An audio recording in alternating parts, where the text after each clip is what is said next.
con algunas clases que me gusten. Ahí estamos. Bueno, clase número 5. El tema de hoy es el tema del problema de investigación. En la clase pasada o en el encuentro pasado hablamos sobre tema, problema, contexto, cómo control, cómo planificar. Y ahora específicamente invitamos a los estudiantes a que redacten un tema, un problema y objetivos para el jueves, que justo, bueno, va a ser Jueves Santo, así que lo vamos a abordar la otra semana.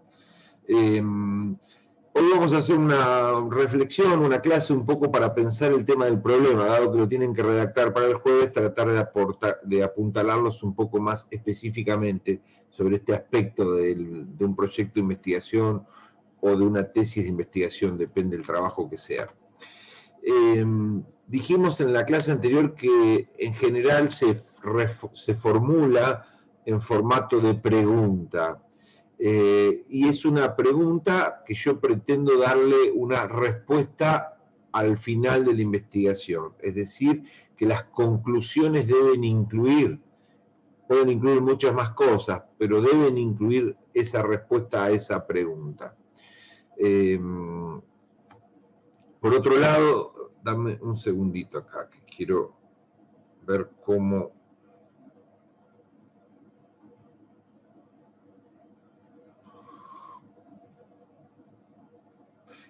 Ahí estamos. Espera un minuto.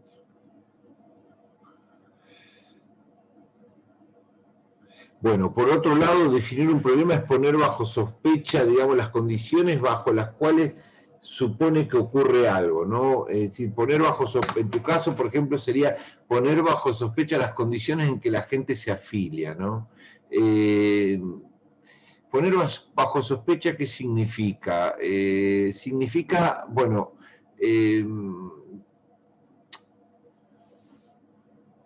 que la explicación dominante no la tengo, o la tengo precaria, o la respuesta a por qué la gente no se afilia es dudosa, o no la tengo a mano, o insatisfecho lo que sabemos hasta ahora sobre el punto. En ese sentido es que debemos pensar poner bajo sospecha. Lo que sé no me alcanza, lo que sé le desconfío, lo que sé es incompleto. Entonces es una pregunta que pone bajo sospecha, bajo incógnita un aspecto que, aunque algo sé de ese tema, deseo saber más. ¿Para qué nos sirve formular un buen problema de investigación? ¿Para qué nos sirve? Lo primero nos orienta muchísimo y nos da un recorte. En el diseño de investigación nos orienta hacia dónde queremos ir. Así como la selección metodológica, la recolección de datos y el análisis de los mismos. Es decir, la recolección de datos va a tener que tener una relación directa con el problema. Y eso nos va a ayudar si tenemos un buen problema formulado. A veces hay una hipótesis que muestra una pregunta inicial, que acompaña a la pregunta inicial. Puede pasar, depende del tipo de proyecto de investigación que hagamos, podemos agregar una hipótesis, una formulación osada, una formulación arriesgada sobre el por qué o el cómo o el dónde se da determinado fenómeno, ¿no? El problema siempre se define y se construye como un tema a partir de un tema amplio, pero supone un movimiento específico, supone de lo general a lo particular. ¿Qué es lo general? El tema de investigación. ¿Qué es lo particular? El problema y la especificación de sus objetivos. El problema es una pregunta nítida, específica, original, problemática, fecunda, un problema fecundo. Cuando hablo de fecundidad, hablo de que es un problema que su respuesta nos va a dar cosas buenas, Lautaro, nos va a permitir saber más, construir cosas, proyectar.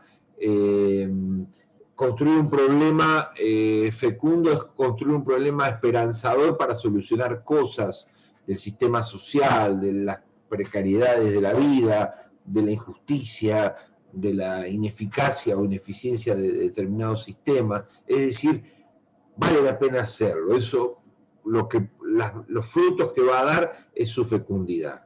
El problema tiene que ser muy claro en relación al área de estudios que se va a abordar, tiene que quedar claro, tiene que ser preciso, no tiene que emitir juicios de valor. Eso es importante porque los juicios de valor suponen que la investigación está cargada de ideología, está cargada de prejuicios, está cargada de una visión que solo busca ratificarse en la realidad. Si hay algo que nos ha costado mucho en la cultura actual, es salir de la búsqueda de ratificación de saberes. Y eso la ciencia o la investigación científica no puede caer. ¿Qué significa la ratificación de saberes o de creencias? Significa que yo voy a escuchar especialmente, voy a recortar la realidad y los discursos sobre esa realidad y los valores sobre esa realidad, lo voy a hacer con una predisposición muy amplia sobre aquellos discursos, valores, investigaciones, formulaciones que coinciden con los míos. Y eso, ese sesgo de confirmación, ese sesgo de seguridad o de asegurar mi posición, juega muy en contra. Eso es más o menos el equivalente a ver solo ver la televisión, los noticieros donde hay periodistas en los que vos coincidís plenamente. Eso te produce un gran problema de enriquecimiento de perspectivas. Te achica, te limita, y en el caso de la ciencia y la investigación científica, lo único que hace es torcer tu investigación hacia los lugares que vos puedas sospechar que te van a dar la razón. Y eso es muy peligroso, y entonces los juicios de valor no pueden estar en el problema, no pueden estar en los objetivos, tiene que ser, si bien ahí surge todo un debate acerca de hasta dónde un problema es neutro, hasta dónde un problema es objetivo o hace una formulación objetiva y no ideológica y no cargada de valores. Bueno, eso ya es un problema más epistemológico, un problema más profundo, que es que sí, cualquier formulación de un problema ya supone, de un problema de investigación que vos querés desarrollar en los próximos años, ya supone un recorte de la realidad. Y ese recorte de la realidad ya supone un interés sobre algo y un no interés por lo otro. Y ese interés por ese algo supone determinadas perspectivas de la vida. Es decir, si a mí lo que voy, si vos lo que vas a investigar son por qué no se afilian los docentes a un determinado sindicato, y bueno, ese recorte de la realidad está hablando de que tus temas de interés están asociados a la participación, a la afiliación, a los sindicatos, a la participación de los docentes en la vida laboral. Está hablando de una cierta visión o presupone una cierta visión interesada en la participación de los docentes. Y eso tiene carga de valor, eso supone un posicionamiento frente a la democracia, frente a la participación, frente a la ciudadanía. Bueno, en ese sentido amplio de la palabra, siempre un problema está cargado de valores o de supuestos epistemológicos subyacentes. En ese sentido profundo, sí. Pero otra cosa es plantear un problema de investigación parado en una militancia profesa, una militancia abierta sobre un problema, supongamos, ¿por qué los vecinos de Telsen no se dan cuenta que la minería los envenenaría? Ese va a ser mi proyecto de investigación. Bueno, ese proyecto ya supone una militancia abierta, un conjunto de verdades gritadas a los vientos, diciendo tengo muy claro que esto es así y que este conjunto de personas no lo entiende. Entonces mi objetivo no es poner en discusión el problema de la minería, sino es poner en discusión por qué son idiotas útiles a las mineras, por así decirlo fuerte, diría el proyecto. Y eso no está bien, no está bien. En realidad no está bien arrancar con un problema, con una consolidación de valores, de prejuicios y de intereses tan marcada, tan cargada, que te haga tan subjetivo. Entonces no sé si pude ser claro, si vos me pudiste entender, pero digamos hay como dos dimensiones, una dimensión corta, a la vista, limitada, que busca un problema lo más neutro posible, sabiendo que ese problema no tiene un despojo absoluto de carga de valores o de recortes preferidos de la realidad, que no está totalmente libre de prejuicios ni de nada, pero que busca una formulación lo más neutra posible y otro tipo de formulación de problemas que se entrega de lleno a la lucha ideológica, a la política, y en esa política intenta que el proyecto de investigación cuadre, coincida, ratifique lo que él cree. Son dos dimensiones distintas de la carga de un problema. Y eso es ¿Cómo sería? Yo en la formulación del problema busco hacerlo de una manera lo más objetiva posible, más allá que va a tener mi posición, digamos, ante la vida, digamos, como decías, pero lo que también tengo que buscar es ser tan objetivo de no sesgarlo, digamos, ¿no? Sería básicamente eso. Sí. Que no se me sesgue para, digamos, confirmar mi pregunta. Claro, y que no busques que la realidad coincida con tus creencias, que no fuerces que el campo empírico vaya hacia donde a vos te gusta y tapes lo otro, que no cortes los datos, no los sesgues, que el problema no suponga una verdad revelada que aún no probaste, que no intentes con ese problema construir una lucha política, es decir, una lucha política sería así como un proyecto de investigación que se propone como objetivo convencer a los docentes de la importancia de afiliarse.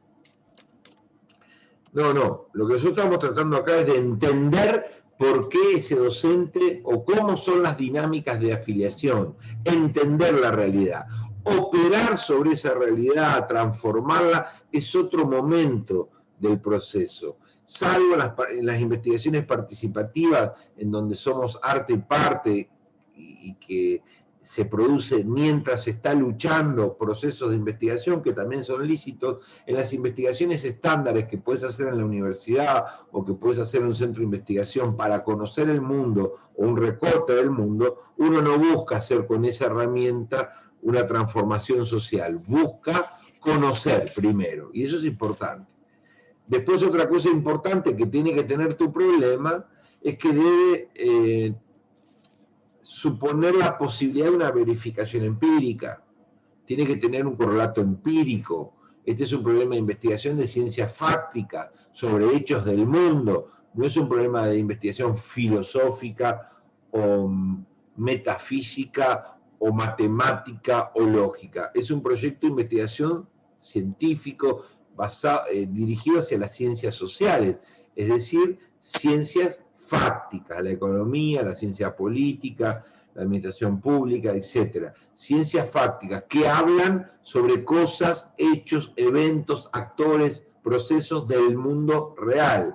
Por lo tanto, el problema tiene que ir dirigido a una verificación empírica que muestre cómo funciona ese mundo real con datos, que muestre que eso pueda ser verificado. No es posible construir problemas que no pueden ser verificados, o por dificultades empíricas, porque no tienen un correlato empírico claro, o por dificultades económicas, o por dificultades operativas. No puedo llegar hasta ese lugar, no puedo estar en esa ocasión, no tengo las posibilidades materiales de ubicarme en esa observación, por lo tanto no voy a tener una verificación empírica. Y el problema de la verificación empírica es un problema que se encuentra el alumno bastante después, si no lo piensa correctamente, bastante después de formular el problema. Y esto no es así. El problema debe ya suponer la verificación empírica que supone. Como dijimos antes, debe presentar una novedad, debe ser novedoso, original, fecundo. Bueno, también la cuestión del espacio temporal, como dijimos, y la cuestión, sí, del espacio temporal es importante. Si el problema puede, en su formulación, dejar claro dónde y cuándo, o hasta cuándo, desde dónde o desde cuándo, mejor. Y si no, tenerlo inmediatamente después ese recorte temporal. Es decir, socioespacial, sociotemporal. Por ejemplo, vos estás hablando de la afiliación de los docentes en Rawson, en una escuela hoy. Y eso tiene que dejarse claro al inicio de la formulación del problema o del proyecto de investigación, en el tema y en el problema. ¿Por qué? Porque uno puede ver esa problemática en distintas escalas, en una escuela, en una ciudad, en una provincia, en el país, en una escuela, en una ciudad, en una provincia y en un país hoy, en la última década o en los últimos 100 años. ¿No? Entonces, ese recorte tiene que estar claro, muy claro de entrada, ¿no? Bueno. Después tenemos, eso es con respecto al problema de investigación, punto. Hablamos de fecundidad, de redacción clara, específica, de relación con la base empírica, de relación con el tema, de recorte espacio-temporal nítido y claro, que debe ser formulado en forma de pregunta para que en la conclusión esté la respuesta, que ordena, que guía, punto. Eso es un problema. ¿Cómo se redacta un problema? Como una pregunta. Un renglón, 2 renglones, 3 renglones, es ahí. No es una carilla, no es una pregunta explicada, no tiene una fundamentación la pregunta, una introducción, no. Esas introducciones, esos anexos, esas justificaciones vienen después, en otras partes del proyecto. Acá es 2 renglones, 3 renglones, una buena pregunta que será investigada, digamos, ¿no? Bueno, déjame ver cómo seguimos. Segundo punto, luego tenemos a partir de ese problema, el título del problema y en lo posible algún objetivo general, tenemos una revisión de la literatura, antecedentes y una revisión de la literatura. Y esto es importante. ¿Por qué? Porque la revisión de la literatura implica, primero, yo mencioné algo al pasar en la clase anterior. Primero, saber que estamos frente a un problema original. Eso es central. Entendido original no por moda, no por vanagloriarnos de no copiar. Valoramos la idea de copiar, valoramos la idea de tomar de otros. Sino original en el sentido que esa respuesta no se sabe y que no vamos a gastar nuestro tiempo al divino botón, que vamos a investigar en algo para aportarle al mundo un conocimiento nuevo, y en ese sentido tiene que ser original. Para eso tenemos que mirar, como decíamos, mirar la bibliografía, revisar la literatura, qué hay sobre afiliación, qué hay sobre participación docente en las escuelas, de sindicatos privados, qué investigaciones hay, miro en la biblioteca, miro en las librerías, hago un buceo bibliográfico lo más exhaustivo posible, lo más riguroso posible.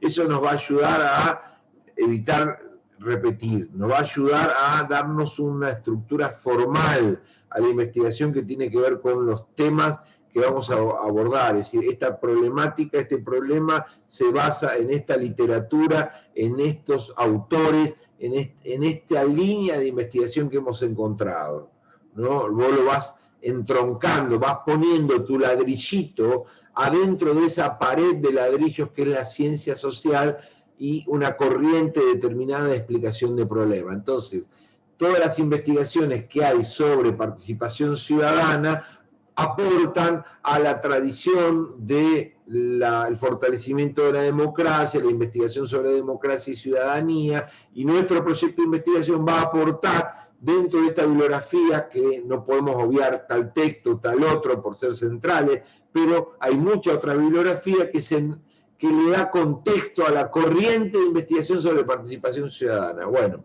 entonces, siempre teniendo en cuenta un poco la bibliografía que hay y qué rol, qué parte del engranaje soy yo en esa historia, qué aporto yo en esa historia donde han aportado muchos otros en mi país o en mi contexto o en el mundo, muchos otros a los que yo me vengo a sumar, a agregar saber y conocimiento. Entonces, saber lo que se ha escrito sobre el punto que quiero hacer es central para eso, ¿no? Otra de las cuestiones es que cuanto más afinada sea la búsqueda bibliográfica, más recursos voy a poder usar en mi investigación, más conceptos, tomarlos de otros precisos, más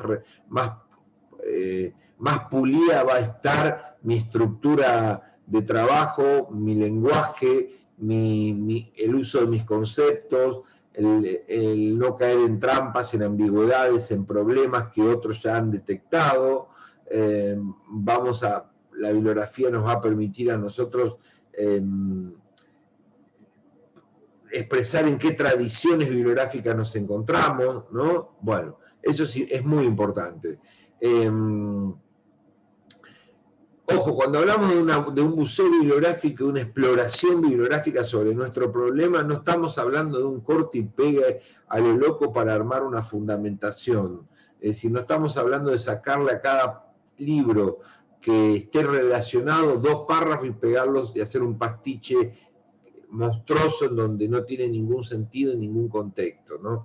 Hay que diferenciar entre usar los autores, usar los textos, usar las categorías en beneficio propio para enriquecer nuestro trabajo, diferenciarlo con, tomo 4 párrafos de cada lado, lo pego, lo acomodo y lo entrego, ¿no? Una cosa muy, muy distinta.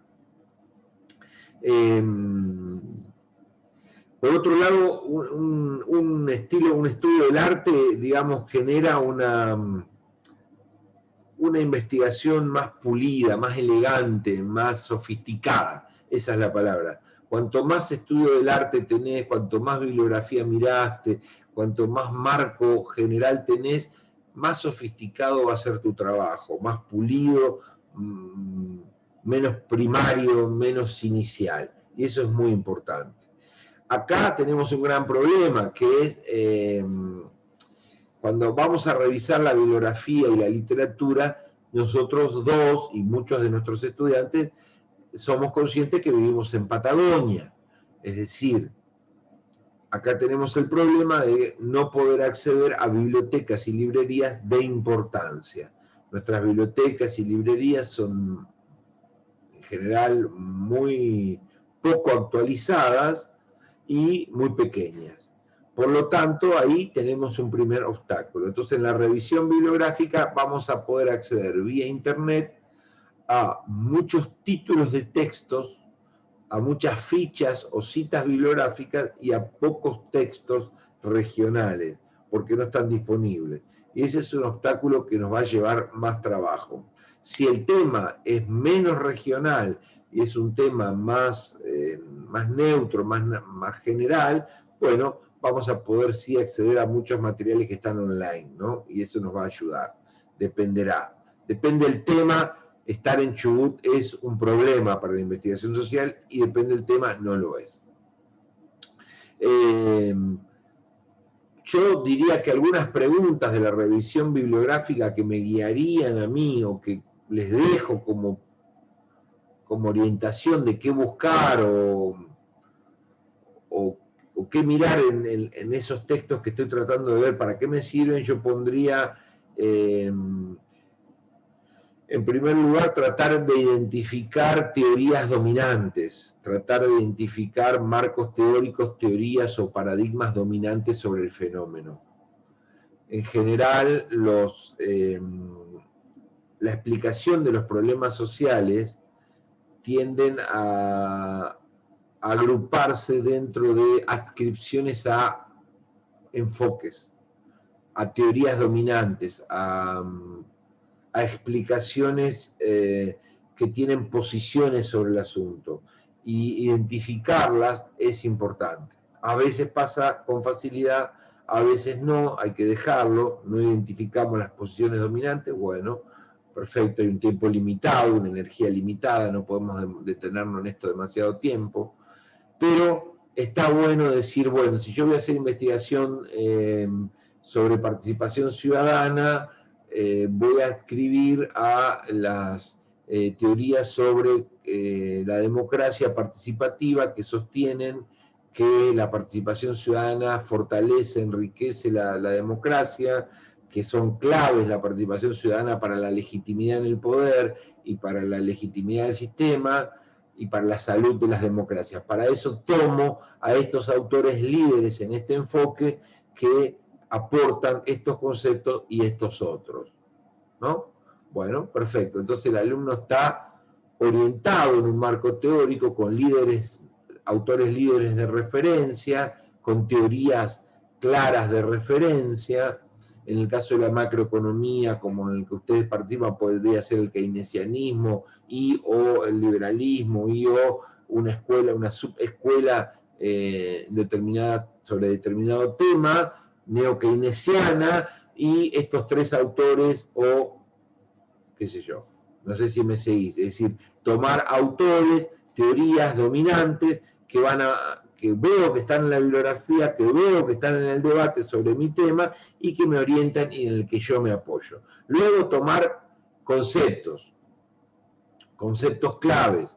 Bueno, es decir, aparece la idea de afiliación, de participación docente, bueno, sobre afiliación, participación docente, pertenencia, legitimidad sindical. Bueno, tomo cuáles son los conceptos clave que hay en la literatura para ajustarlo, para pulir mi lenguaje, para tomar, recortar el concepto, que el concepto tenga un alcance claro y permanente, porque otro de los problemas que tenemos en las investigaciones, a la cual todos hemos caído más de una vez, es usar términos y conceptos con alcance y contenido diferente a lo largo del proceso. En marzo entendíamos como personal docente una cosa y en agosto entramos a poner otro contenido a personal docente, incluimos bibliotecario, incluimos MON, incluimos POD, es decir, fuimos variando en el alcance conceptual de nuestras herramientas y eso nos provoca un gran desorden y una gran inconsistencia teórica en nuestro proyecto de investigación. Entonces, tomar autores, tomar teorías, tomar conceptos que están dominando la bibliografía de la que voy a estudiar y eso me va a ayudar. Puede pasar... ¿Cómo debería hacerlo, por ejemplo, para la definición de personal docente? ¿Debería tomar alguna que, no sé, la ley de trabajo, que diga, mirá, yo entiendo que personal docente... Por ejemplo, sí, y explicitarlo, siguiendo de la literatura revisada, siguiendo el convenio colectivo de trabajo, vamos a seguir el concepto de personal docente que expresa el artículo 1. O siguiendo a Tiramonti en su trabajo sobre participación docente en las escuelas rurales, vamos a tomar el concepto de docente como lo toma la autora, cito, ¿no? Por decir algo. Y si no encuentro esas referencias conceptuales, las defino yo. Armo yo una definición. Entiendo por participación docente o afiliación docente o personal docente este alcance. Punto.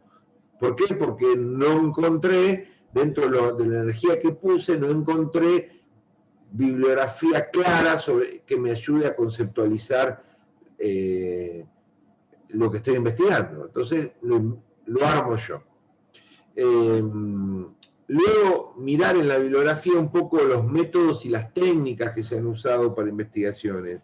Eso me va a ampliar, porque luego de redactar una revisión bibliográfica y una introducción del tema y una fundamentación y un marco teórico del proyecto, yo tengo que redactar la estrategia metodológica que voy a usar. Por lo tanto, esta investigación bibliográfica ya me tiene que servir también a mí para saber que otras investigaciones han hecho esta estrategia de abordaje, han usado estos datos, han hurgado con esta forma y las voy a usar como métodos y técnicas de investigación para mí, ¿no? Y eso es importante. Otro de los elementos que me va a dar la investigación bibliográfica va a ser las fuentes, de dónde yo saqué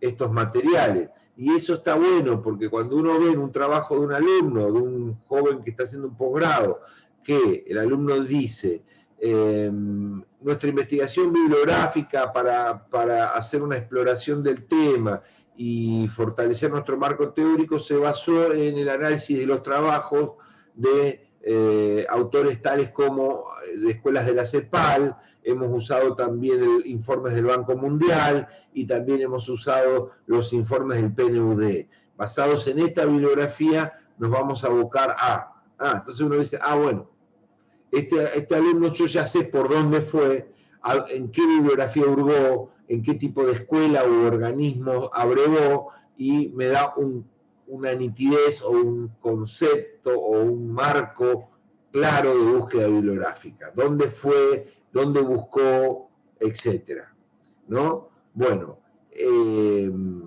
hasta acá, entonces tendríamos esta pequeña introducción sobre estos dos aspectos. El problema es la investigación bibliográfica, la exploración e investigación bibliográfica para la introducción, para la fundamentación y para el marco teórico. Y también para redactar el problema, para ajustarlo al problema. Primero redacto el problema, luego buceo en la bibliografía y luego lo vuelvo a ajustar de acuerdo a lo que me pasó con la investigación bibliográfica y lo que me pasó con este aprendizaje de lo que otros sabían, de lo que ya había. Reformulo, termino de ajustar y luego uso todos esos días de bucear en bibliografías de otros para redactar mi fundamentación y mi marco teórico. Uso estos conceptos, uso estos autores, uso estas fuentes para investigar. Y luego ya me dejo parte de la comida lista en el microondas para el marco metodológico, siguiendo investigaciones tales como voy a usar estas metodologías y estas técnicas. Porque vos ya viste, porque vos ya estuviste mirando bibliografía, ya viste cosas parecidas y vas a tomar de ahí. Entonces tenés como todo medio... Entonces, ¿cómo termina siendo? ¿Qué termina pasando? Y bueno, termina que vos, gracias a todo lo que viste y a todo lo que copiaste, en el buen sentido de la palabra, te entroncás dentro de un proyecto de investigación que no está pensado como un hombre en una isla desierta que inventa la pólvora. No, está en un marco de una historia científica donde hay miles de anteriores que han hecho cosas. Y eso le da solidez. Bueno, sobre eso es lo que tenés que redactar para el jueves. Tenemos tema, problema, objetivos y tratar de... Eso lo tenés que traer redactado y tratar de empezar a ver qué exploración bibliográfica vas a hacer, qué cosas encontraste. A nosotros mostranos, compartí el jueves, solo lo que es pertinente. Porque en el medio basura, descarte, cosas que te parecían pero que después no, pum, pum, pum. Y lo óptimo sería o el jueves o el otro jueves decir, bueno, estos 10 textos o estos 6 textos son los que me parecieron más ajustados, más relacionados, más coherentes entre sí en relación a mi proyecto de investigación y son los que voy a usar. No los leí a todos, pero los estuve mirando, subtítulos, guía, conceptos y los voy a ir procesando para ir avanzando en el trabajo. ¿Me expliqué hasta acá? Sí, perfecto. Bueno, eso es. ¿Alguna consulta sobre este punto? ¿Alguna cosa que...? No, el caso mío, el tema lo habíamos charlado ya, que sería la participación sindical de los docentes del Colegio de Educación Privada en el Instituto Don Bosco en el año 2021, sería, ¿no? Para darle un cierre. Sí. No sé si está... El problema, ese me va a costar más porque... La participación sindical, ¿cómo haga la pregunta para que no... hemos hablado el otro día, la falta es un prejuicio, sino buscar la manera de poder... Tenés que formular un problema, pero provisorio. provisorio, porque después de la bibliografía lo vas a ajustar. Después de mirar otros textos, basado en esta pregunta que vos te hiciste, vas a volverlo a ajustar. O sea, nosotros el problema definitivo lo vamos a tener redactado para tercera semana de abril. Para la semana que viene vamos a tener un problema. Un tema, un problema y unos objetivos. Y luego lo vamos a tener ajustado después. Claro. Bueno, de esos textos. ¿Está? Está. Y el objetivo que me está costando es esto, bueno, pues también va a salir el problema, ¿no? Decir, va a salir el problema. Primero redactar el problema. No te... Sí, creo que sí. Va a salir yo estaba mirando, por ejemplo, algo que me gustaría saber es, digamos, ¿por qué no participan como básico? La representatividad del sindicato, si bueno, a ver, por ahí no se sienta representado, por ahí no lo conocen o no...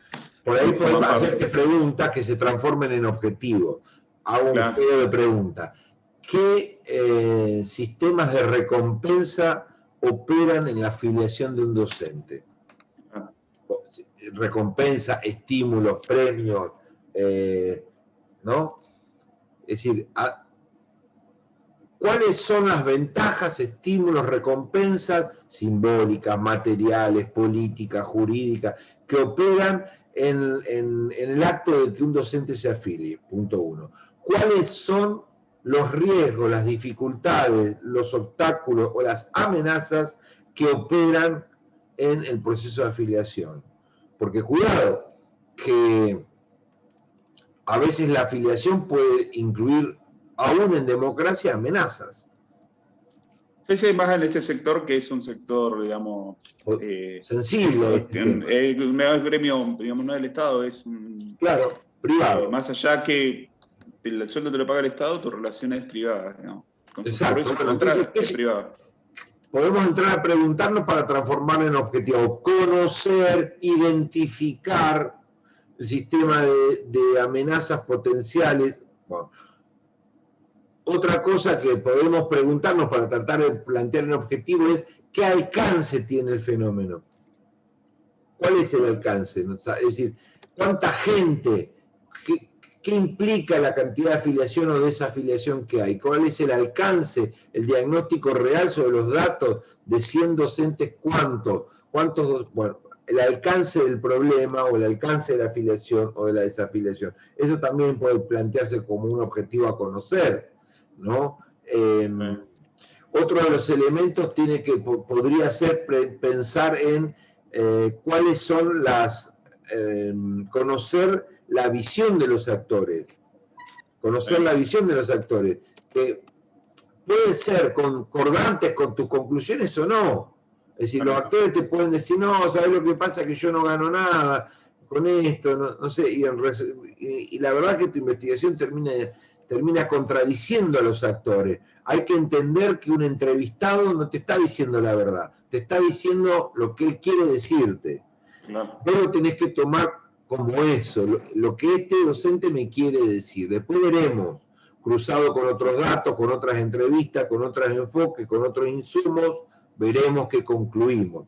En principio lo que dice el docente es un insumo más, no es una verdad. Eso es importante. Entonces, ¿qué alcance tiene el fenómeno? Eso también es un tema. Podría pensarse también cuál es la posición oficial y cuál es la posición dispositivos ocultos de coerción, de dispositivos ocultos de amenaza al proceso de afiliación. Hay dispositivos, no que el director dice, no, acá que se me afilia lo he hecho, porque yo acá trotskistas no quiero. No, bueno, eso sería un dispositivo amenazante público, donde el tipo lo dice a toda boca en las reuniones. Bueno, esa es una posibilidad, pero en general la investigación hurga sobre cosas más oscuras, más entramados, más difíciles de encontrar. Y hay dispositivos más sutiles. Hay dispositivos más sutiles. Podría pasar también allí que puedas encontrar algunos que fueron delegados, podrían ser informantes claves, y entonces a partir de allí pensar algún objetivo que tenga que ver con informantes clave, con conocer las prácticas o las vicisitudes que atraviesan los delegados o los actores protagónicos de esto, que son los que traccionan hacia la afiliación. Los pares, el delegado, el sindicalista, el que moviliza, el que invita, el que acerca la ficha de afiliación, porque la ficha de afiliación no está en la mesa de profesores, alguien la trae, alguien la ofrece. Bueno, todo eso también se puede ser pensado. Pero esperá, antes reformular el problema, mañana, pasado, usar el Jueves Santo para un rato, en una hora, redactarlo bien, tachá, ponés acá, y a partir de ahí armar los otros 3 o 4 objetivos. Está bien, dale. Entonces nos encontramos el martes que viene. Dale, listo, nos encontramos ahí. Gracias. Chao, gracias por todo. No, por favor.